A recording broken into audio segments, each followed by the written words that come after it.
Episode start అవ్వంగానే best couple competition final రౌండ్కి చేరుకుంటుంది. ఫైనల్ రౌండ్లో మీనా, బాలు, రోహిణి అలాగే మనోజ్, ఇటువైపు రవి అలాగే శృతి చేరుకుంటారు. ఎవరు విన్నర్ అవుతారా అని అందరూ ఉత్కటంగా ఎదురు చూస్తూ ఉంటారు.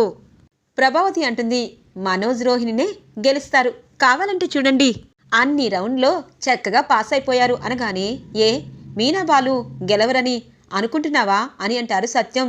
వాళ్ళ ముఖం, ఇన్ని రోజులు వాళ్ళు ఏదో అనుకున్నారు, ఇక్కడ చూసారా నా కొడుకు నా కోడలు అన్నిట్లోనూ అనగానే, ఇక్కడ కూడా ఎందుకు వదినా, వాళ్ళ ముగ్గురులో ఎవరు గెలిచినా నీ కోడలు నీ కొడుకులే కదా అని అంటుంది.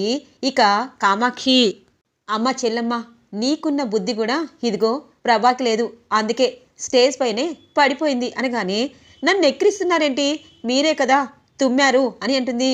నేను తుమ్మితే నువ్వు పడిపోవాలని లేదు, కానీ మీనా వల్ల ఇక్కడ కూర్చున్నావు అనగానే, అవును దానికి అన్నీ తెలుసు, అందుకే అది ఓడిపోవాలి అని అంటూ ఉంటుంది. ఛీ అని అనుకుంటారు సత్యం. ఇక ఫైనల్ రౌండ్లో జడ్జెస్ ఇక అందరికీ తలో బొమ్మ ఇల్లుని ఇస్తారు. ఆ బొమ్మ ఇల్లుని ఎవరు చక్కగా కడితే వాళ్ళే ఫైనల్ విన్నర్ అని చెప్పడంతో ఇటు రవి, శృతి అలాగే రోహిణి అలాగే మనోజ్, ఇటువైపు బాలు, మీనా ముగ్గురు ఆ వస్తువుల్ని తీసుకుంటారు. ఇక బాలు మీనా మాత్రం సింగిల్ గదిని కడుతూ ఉంటారు. వాళ్ళ ఇద్దరు మాత్రం చాలా డ్రీమ్ హౌస్ని కడుతూ ఉంటారు. ఫైనల్ రౌండ్ పూర్తయిపోతుంది. ఇక త్వరగా కట్టిన బాలు, మీనాని అడుగుతూ ఉంటారు జడ్జెస్. నిజం చెప్పాలంటే చాలామంది సొంత ఇంటి కళ నెరవేరినందుకు బాధపడుతూ ఉంటారు, దానికోసం జీవితాంతం కష్టపడుతూ ఉంటారు. కానీ మీరు మాత్రం సింగిల్ గదితోనే సరిపెట్టుకుంటున్నారేంటి అనగానే, అవును మాది ఉమ్మడి కుటుంబం, మా నాన్న తన ఉద్యోగం చేస్తూ మా అమ్మ ఇచ్చిన కట్నం కింద ఇల్లుని ఇక పైన 2 గదులు వేశారు. ఇప్పుడు మా అన్నయ్య మా తమ్ముడు ఆ గదుల్లో ఉంటున్నారు, మాకు గది కూడా లేదు, అందుకే మేము ఒక మంచి గదిని మా పైన వేసుకొని ఉండాలనుకుంటున్నాం, అప్పుడే కదా కుటుంబం అనేది పెరుగుతుంది అని అంటారు బాలు. అవును, ఉమ్మడి కుటుంబంలో ఎప్పుడూ గొడవలు పడకూడదు, అలాగే గొడవలు పడినా వెంటనే సద్దుమణిగి చేయాలి. చిన్న చిన్న అపార్థాలు వస్తూ ఉంటాయి, కానీ ఉమ్మడి కుటుంబంలో ఉంటేనే కదా అన్నీ తెలుస్తాయి, అందుకే మేము ఆ ఇంటిలో మాకనేది ఒక గది లేకపోయినా మేము అందరితో సంతోషంగా ఉంటున్నాము అని అంటుంది మీనా. ఇక రోహిణి, మనోజ్ ఇద్దరూ వాళ్ళని చూస్తూ, అమ్మో వీళ్ళేంటి ఇంటి గురించి మొత్తం చెప్పి అవార్డు గెలుచుకుంటారేమో అని చెప్పి, అలా అని ఎలా మీనా, నిజం చెప్పాలి అంటే మీరు బాగా చదువుకుంటే ఖచ్చితంగా జాబ్స్ చేసేవారు, అప్పుడు మీకంటూ సొంతంగా ఇల్లు కట్టుకునేదే కాదు అద్దె ఇంట్లో అయినా ఉండి హ్యాపీగా ఫీల్ అయ్యేవారు, మీరు ఎలాగూ రోజు కష్టపడితేనే కదా అని అంటుంది. ఇక రోహిణి, ఇటువైపు శృతి అంటుంది, ఓ మరి మీ ఇద్దరూ జాబ్ చేస్తున్నారు కదా, మీరెందుకు బయటికి వెళ్ళి అద్దె కట్టుకోలేక ఇదే ఇంట్లో ఉంటున్నారు అనగానే, ఆపండి, మీ ముగ్గురు ఒకే ఇంటి కోడళ్ళు, కానీ ఒకరు చక్కగా తమ పనిని చేసుకుంటూ అలాగే తన బ్రతుకు తెరువు గురించి చెప్పారు, ఇంకొకరు వేరే వాళ్ళని ఇక వ్యతిరేకిస్తూ వాళ్ళు ఇలా చేస్తే బాగుండు అని అనుకుంటున్నారు. ఇక లాస్ట్గా శృతి, రవి వీళ్ళిద్దరూ మాత్రం ఎవరిది తప్పైతే వాళ్ళకి గడ్డి పెడుతూ ఉంటారు, ఇంతే కదా అనగానే, కరెక్ట్ అని అంటారు బాలు. ఇక మాకు మేముగా ఖచ్చితంగా ఆలోచించి ₹1,00,000 ప్రైజ్ మనీ ఎవరికి అవసరము అనేది కాకుండా అన్ని రౌండ్స్లో చాలా చక్కగా అందరికంటే ముందుగా పెట్టిన వాళ్ళని ఖచ్చితంగా సెలెక్ట్ చేస్తాము, అలాగే ఇక్కడున్న అందరికీ మేము ఓటింగ్ వేయమని కూడా పెడతాము, ఎందుకంటే ఒక్కొక్కసారి జడ్జెస్ నిర్ణయాలు కూడా చాలామందికి నచ్చకపోవచ్చు, అందుగురించే ఇక్కడున్న కపుల్స్ అలాగే బయట పబ్లిక్ వీళ్ళందరి పోల్ని తీసుకొని ఈరోజే ₹1,00,000 ప్రైజ్ మనీ ఇక బెస్ట్ కపుల్ కాంపిటీషన్ విన్నర్కి ఇవ్వబోతున్నాము అని జడ్జెస్ చెప్పడంతో అందరూ ఉత్కటంగా చూస్తూ ఉంటారు. ఇక ఫైనల్ రౌండ్లో ఓటింగ్ వస్తుంది. ఎవరా అని ఎదురు చూస్తూ ఉంటే బాలు, మీనాకి అత్యధిక ఓట్లు పోలయ్యి ఇక బెస్ట్ కపుల్ కాంపిటీషన్లో నెంబర్ 1 విన్నర్గా విన్ అవుతారు. ఇక ₹1,00,000 చెక్కు అందరి సమక్షంలో బాలు, మీనాకి ఇవ్వడంతో బాలు, మీనా చాలా సంతోషపడతారు. ఇటువైపు రవి, శృతి అలాగే సత్యం, కామాక్షి తన భర్త అందరూ చప్పట్లు కొడుతూ ఉంటారు. అబ్బా మీనా, మన కష్టం ఎక్కడికి పోలేదు అని చెప్పి ఇక బాలు ఆ చెక్కుని చూసుకుని మురిసిపోతూ ఉంటారు. పదరోహిణి, నిజంగా ఇలాంటి కాంపిటీషన్కి అనవసరంగా వచ్చాము అనగానే, ఏ ఆగు, అదే ₹1,00,000 చెక్కు నీకొస్తే ఇలా అనేవాడివి కాదు కదా అని అంటుంది శృతి. ఇక వాళ్ళిద్దరూ కోపంగా వెళ్ళిపోతారు. శృతి, రవి ఇక అందరూ బయటికి వస్తూ ఉంటారు. ఇంతలో టీవీలో చూస్తున్న మీనా వాళ్ళమ్మ, మీనా వాళ్ళ చెల్లి, వాళ్ళ తమ్ముడు ఇక బెస్ట్ కపుల్ కాంపిటీషన్ బయట ఎదురు చూస్తూ ఉంటారు. ఇటువైపు మీనా బాలుకి చెక్కు ఇవ్వడంతో వాళ్ళిద్దరూ సంతోషంగా బయటికి వస్తారు. ఇక ఇటువైపు సత్యం అందరూ వాళ్ళ వెనకాలే వస్తూ ఉంటే ఇంతలో తీన్మార్ వస్తుంది. ఎవరిలా తీన్మార్ని పెట్టించారు అనగానే, నేనే అక్క అని అంటాడు శివ. ఒరే శివ, నువ్వా అనగానే, అవునక్క, నువ్వు బాగా పెర్ఫార్మెన్స్ చేశావు, ₹1,00,000 విన్నర్ అయ్యావు, అందుకే నా తమ్ముడుగా ఇది చేస్తున్నాను అని అంటారు. ఇక మీనా వాళ్ళ అమ్మ చెల్లి కూడా వాళ్ళతో పాటు తీన్మార్కి స్టెప్పులు వేస్తూ ఉంటారు. మీనా, ఈరోజు నాకు చాలా సంతోషంగా ఉంది, ఈరోజు డ్యాన్స్ వేయాల్సిందే, మన ఇంటి దాకా మా ప్రభావతి అమ్మావతి చెవులు మారుమోగాల్సిందే అనగానే, ఒరే నేను కూడా వేస్తాలే అని అంటుంది ప్రభావతి. ఇక అలా రోడ్డుపై డాన్సులు వేస్తూ ఇంటికి చేరుకుంటారు. ఇక బాలు మీనా. బాలు మీనాకి హారతి ఇస్తుంది ఇక రోహిణి. రోహిణి మాత్రం లోపలే కుళ్ళుకుంటూ పైకి వెళ్ళిపోతుంది. మనోజ్ కూడా వెళ్ళిపోతారు. చాలా హ్యాపీగా ఫీల్ అవుతూ ఉంటారు. మామయ్య, చెక్కు ఇదిగోండి అనగానే, ఎందుకమ్మా, మీరు కష్టార్జితం సంపాదించుకున్నారు, అలాగే అందరి ముందు నా పరువును నిలబెట్టారు అనగానే, ఏంటి వాళ్ళేదో పెద్ద సాధించినట్టు అనగానే, మరి నువ్వెందుకు ఆ పోటీలో పాల్గొన్నావు? సాధించినట్టు కాదు, విన్నర్ అవ్వడం గొప్ప. సరే, ఇప్పుడు ₹1,00,000 కదా, దీంతో ఏం చేయాలనుకుంటున్నారు అనగానే, నాన్న మీరన్నట్టు పైన మా సుసీ డార్లింగ్కి ఇబ్బంది పెట్టకుండా మేము గది కట్టించుకుంటాం అనగానే, రేపు నేను మేస్త్రితో మాట్లాడతాను, నెల రోజుల కల్లా ఖచ్చితంగా పైన రూము రెడీ అయిపోతుంది, ₹1,00,000 ఏదైనా కలపాలి అంటే నేను కలుపుతాను అని అంటారు ఇక సత్యం. ఇక మీనా బాలు చాలా సంతోషంగా వాళ్ళ చిన్న గదిని ఎలా తయారు చేసుకోవాలి, దానికి కావలసిన వస్తువులు అవన్నీ ఆలోచిస్తూ నిద్రలోకి జారుకుంటారు. తెల్లగా తెల్లవారుతుంది. ఇక మీనా వాళ్ళమ్మ పార్వతమ్మ ఇంటికి వస్తుంది. ఇక ప్రభావతి, ఓ నిన్న తీన్మార్ తీసుకొచ్చావు కదా, ఇప్పుడు ఆ ₹1,00,000 ఏదైనా వాటా అడుగుతుందేమో, చూసారా, ఇలా అంటే అలా వచ్చేస్తారు అనగానే, అత్తయ్య, ఎందుకు మా అమ్మ డబ్బు కోసమే వచ్చిందనుకుంటారు, మా అమ్మ ఎప్పుడైనా ఇక్కడి నుండి ఏదైనా తీసుకువెళ్ళిందా, కనీసం టీ కూడా తాగలేదు, కానీ మీరు మాత్రం ఇలా తక్కువగా మాట్లాడడం అలవాటైపోయింది. అమ్మా, దేనికొచ్చావు, ఏదైనా అవసరమా అని అంటుంది. అవును, నిన్ను అల్లుడు గారిని ఇంటికి తీసుకువెళ్దామని వచ్చాను అనగానే, ఇప్పుడు పండగలు పబ్బాలేం లేవు కదా, ఆయన వెళ్ళు, ఎప్పుడూ అత్తింట్లోనే ఏడుస్తూ ఉంటాము అనగానే, ఎవరు ఏడుస్తున్నారు, నువ్వే కదా ప్రభా, మీనా ఒక్కరోజు లేకపోతే నీ గతేంటి అన్నది నీకు కూడా తెలియాలి. అమ్మా, చెల్లమ్మ, ఈరోజు బాలు మీనాని మీ ఇంట్లోనే జాగ్రత్తగా ఉంచుకొని రేపు ఇదే టయానికి పంపించమ్మా అనగాని, అన్నయ్య సంతోషం అని అంటుంది పార్వతమ్మ. ఇక బాలు అంటారు, మీనా, నువ్వు మీ పుట్టింట్లో హ్యాపీగా టైం స్పెండ్ చేయి, నేను అలాగే కిరాకిలంతా చూసుకొని వచ్చేస్తాను. అత్తయ్య, నా కోసం చేపలు, రొయ్యలు, మటను, చికెను, గార్లు చేయాలనుకుంటున్నారా అనగానే, అవునల్లుడు గారు అని అంటుంది. అమ్మా, అవేమీ వద్దులే అనగానే, నేను తీసుకొస్తాను, అత్తయ్య చేతి వంట చాలా బాగుంటుంది, మా అమ్మ చండాలంగా ఉంటుంది, ఈరోజు మా అమ్మ మా నాన్నని ఎలా ఇబ్బంది పెడుతుందో తెలీదు, పద మీ నప్పిదా, మా కారులో నిన్ను మీ అమ్మని డ్రాప్ చేస్తాను అని చెప్పి ఇక మీనాని పార్వతమ్మని తన ఇంటికి పుట్టింటికి తీసుకుని వెళ్తూ ఉంటారు బాలు. అమ్మయ్య, పీడ ఎరగడయింది అని అంటుంది ప్రభావతి. అవును, మీనాకి పీడ ఎరగడయింది అన్నట్టు ప్రభా, నేను మేస్త్రిని కలిసి పైన ఇంటి కోసం మాట్లాడి వస్తాను అనగానే, సరేనండి, కాఫీ తాగారా అని అంటుంది. మీనా నాకు ఇచ్చిందిలే అనగానే, మరి నాకివ్వలేదు అని అంటుంది. మీనా ఇవ్వాల్సిన అవసరం లేదు, పీడ ఎరగడయిందన్నావు కదా, అందుకే ఇప్పుడు నీకు చీడపీడలు పట్టబోతున్నాయి అని చెప్పి సత్యం వెళ్ళిపోతారు. అమ్మో, ఇది వంట మొత్తం తప్పించుకుందా ఏంటి, ఇప్పుడు ఎలా అని చెప్పి ఆలోచిస్తూ ఉంటుంది ప్రభావతి. ఇంతలో రోహిణి, మనోజ్ అలాగే శృతి, రవి కిందికి వస్తారు.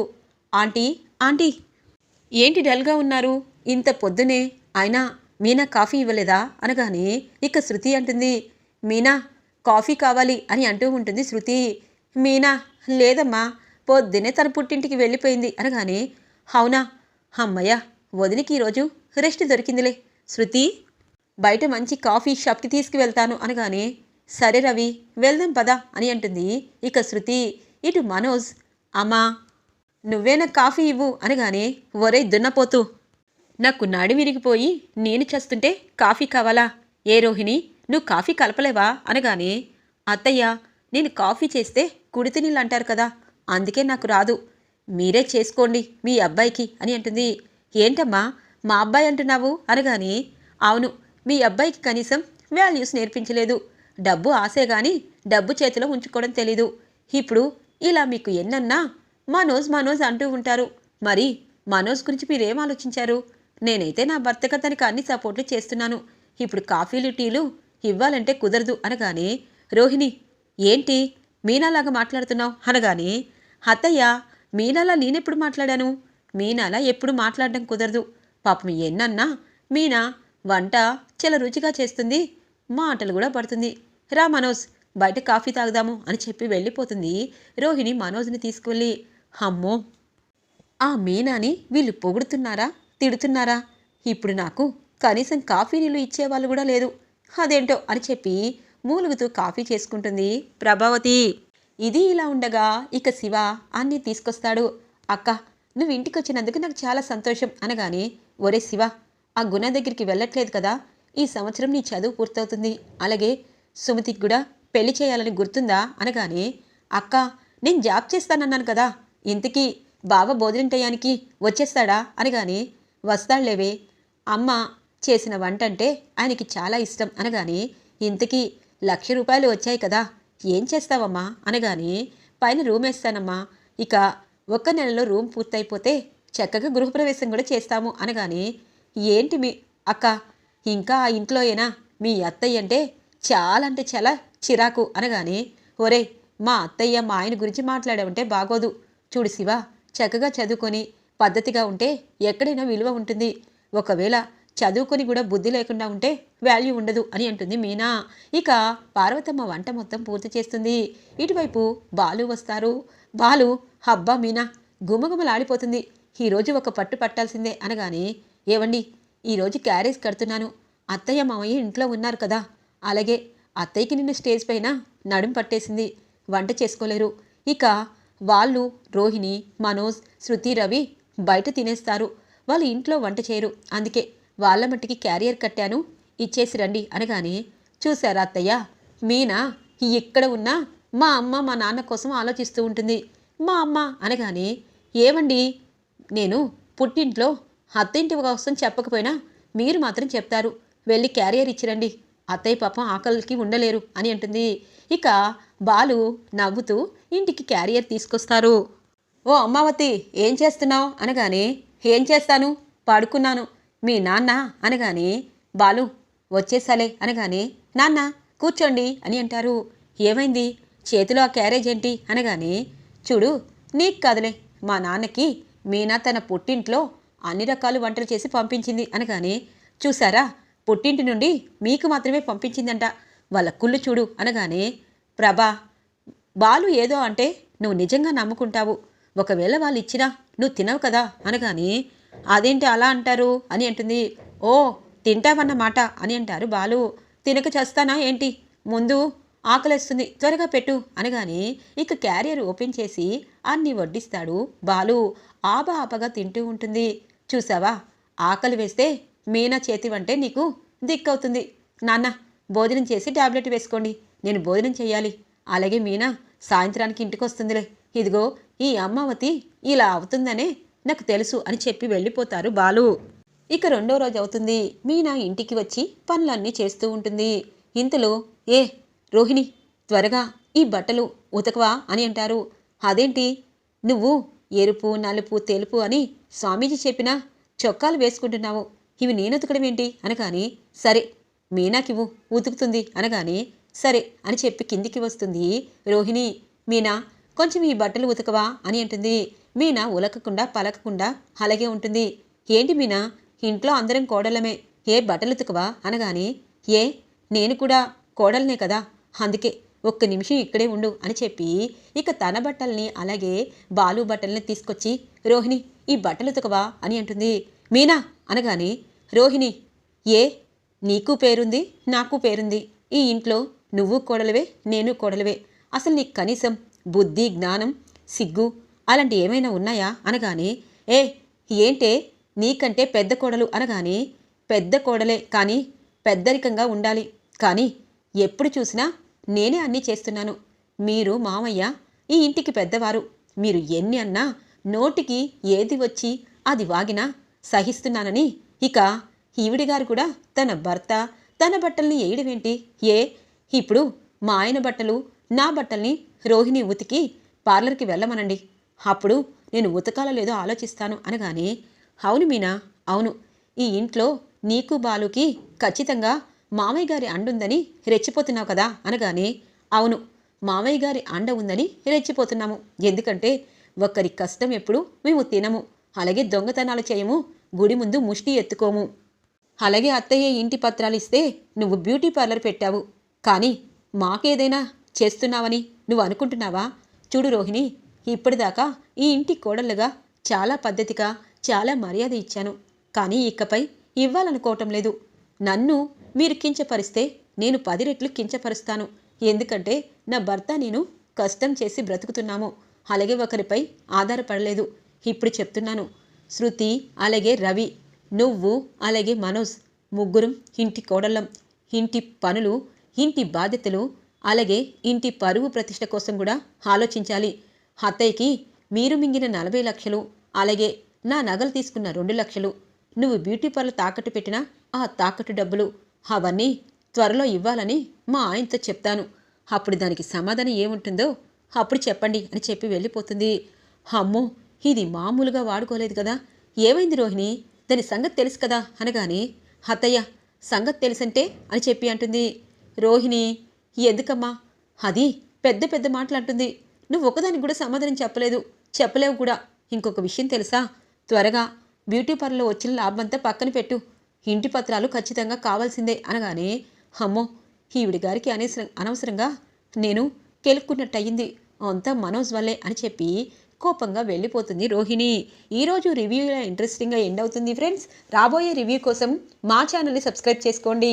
Thanks for watching friends.